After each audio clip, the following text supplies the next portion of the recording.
Rebecca. I should know, I know her first name. It's okay, it's hard.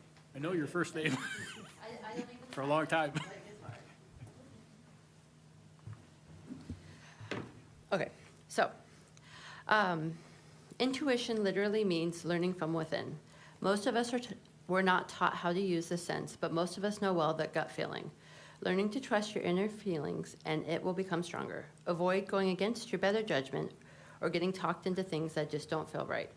I speak of intuition and knowing to trust it because as a woman, that has been my greatest ally in life.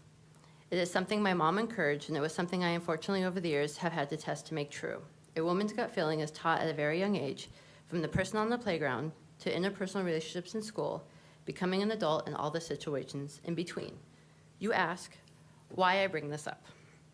I have been hopping around different board meetings in our surrounding district the last few months, and I have learned something significant. Policies or lack of policies made by the Board of Education are like snow days. What one does, the rest tend to follow.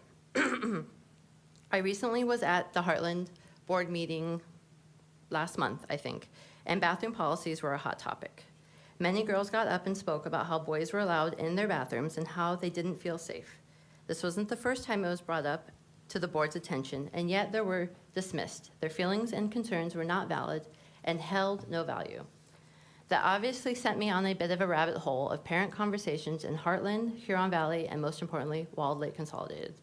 Seriously, I think in my next life, I might be an investigative reporter. I spoke to so many people, including members of this board, and I learned that there are no policies at Walled Lake regarding bathroom usage, locker room usage, and even down to girls' sports. That everything is case by case when it comes to light. It seems like such a benign topic to be concerned about, but this is not benign. And this social experiment that is going on in regards to their bathrooms, their locker rooms, and their sports. It really is just that, an experiment. But we as women and young girls are collateral damage in it all. It is our daughters who are being put in jeopardy by allowing boys to enter their bathrooms, their locker rooms, and taking their spots on teams.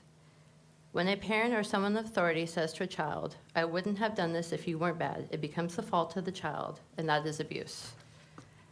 Telling our daughters that when a boy enters their bathroom that they should walk away, that they should just be okay with it.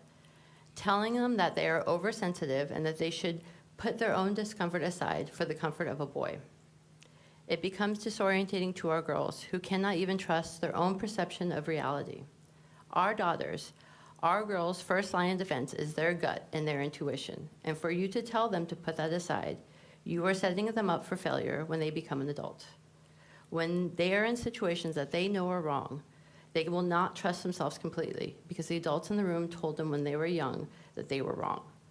Many of my friends, including those in this district, know and understand the type of advocacy I'm teaching my children.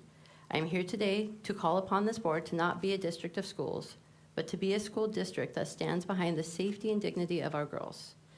If anybody wants to discuss this with me privately, you're more than welcome to reach out, and I will talk with you, and I will help encourage you to speak up. So, thank you. Christine Titus.